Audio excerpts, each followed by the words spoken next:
এক মাসে পালিত দুটি একাদশীর মধ্যে মোহিনী একাদশী অন্যতম গুরুত্বপূর্ণ। হিন্দুদের কাছে একাদশীর বিশেষ গুরুত্ব রয়েছে। একাদশীতে ভগবান বিষ্ণুর পুজো করা হয়। মোহিনী একাদশীর উপবাস ব্যক্তিকে তার সমস্ত পাপ থেকে মুক্তি পেতে সাহায্য করে এবং তাকে এই মায়াময় প্রপঞ্চময় জগৎ থেকে মুক্তির দিকে নিয়ে যায়। বৈশাখ মাসের শুক্লপক্ষের একাদশী মোহিনী একাদশী নামে খ্যাত এবং এই একাদশীটি যথেষ্ট গুরুত্বপূর্ণ। এই শুভ দিনে ভগবান বিষ্ণু দেবতাদের অসুরদের থেকে অমৃত গ্রহণ করতে এবং পান করতে সাহায্য করার জন্য মোহিনী অবতার গ্রহণ করেছিলেন। তাই দিনটি মোহিনী একাদশী নামে পরিচিত। দিনটি ভগবান বিষ্ণু এবং তার মোহিনীর অবতারের পুজো করার জন্য উদযাপিত হয়ে থাকে। যার উপবাস করে এই মোহিনী একাদশী ব্রতকথা শ্রবণ বা পাঠ করে তারা 1000টি গরু দান করার মতো সমান ফল লাভ করে। তাই আজকের বিশেষ দিনে এই ব্রতকথা পাঠ করা বা শ্রবণ করা দুই অত্যন্ত শুভ বলে মনে করা হয়। তাই একবার হলেও আজকে পবিত্র দিনে এই সম্পূর্ণ ব্রতকথাটি শ্রবণ করুন। ভগবান বিষ্ণুর কৃপায় অসীম পুণ্যফল লাভ করবেন। শুদ্ধ থাকুন শুধুমাত্র সনাতনী ভাবনায়।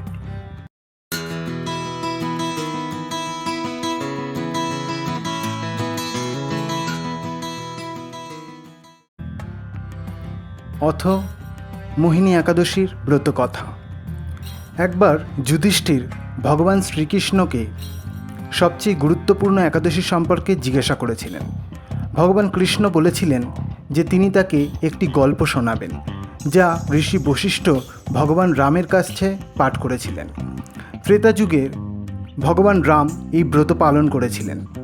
দেবী সীতা যখন ভগবান রামের কাছ থেকে বিচ্ছিন্ন হয়েছিলেন, তিনি ঋষি বশিষ্ঠর কাছে গিয়েছিলেন এবং এমন একটি ব্রত সম্পর্কে জিজ্ঞাসা করেছিলেন যা সমস্ত পাপ এবং দুঃখকে ধ্বংস করতে পারে।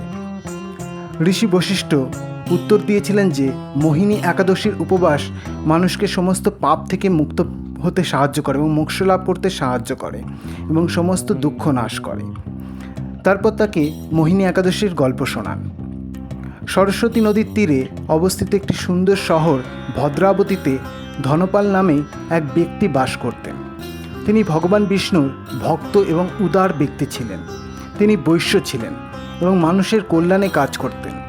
তার 5 পুত্র ছিল: সামনা, দ্যুতিমান, মেধবী, সুকৃতি এবং দুষ্টবুদ্ধি। তার কনিষ্ঠ পুত্র দুষ্টবুদ্ধি ছিল দুষ্ট এবং পাপকর্মে লিপ্ত। সে তার বাবার টাকা এবং নামের অপব্যবহার করত। দুষ্টবুদ্ধির আচরণে বিরক্ত হয়ে ধনপাল তাকে বাড়ি থেকে বের করে দেন। দুষ্টবুদ্ধি তার প্রয়োজন মেটানোর জন্য চুরি করা শুরু করেন।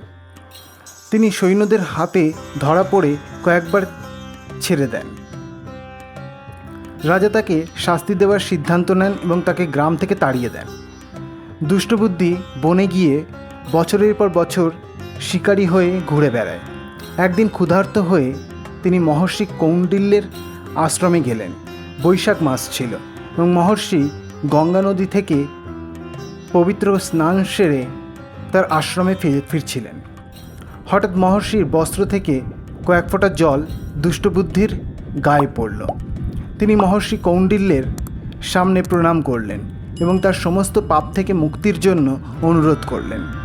মহর্ষি তাকে মোহিনী একাদশীর ব্রত পালনের পরামর্শ দেন। তিনি মহর্ষির আনুগত্য করলেন এবং পূর্ণ নিষ্ঠা এবং আন্তরিকতার সাথে ব্রত পালন করলেন। ফলে তার সমস্ত পাপ মুক্ত হলো এবং সে মুক্তি লাভ করল। এটা বিশ্বাস করা হয় যে তার মৃত্যুর পরে তাকে গরুরের ওপর ভগবান বিষ্ণুর আবাসে নিয়ে যাওয়া হয়েছিল। অথ মোহিনী একাদশীর ব্রতকথা সমাপ্ত।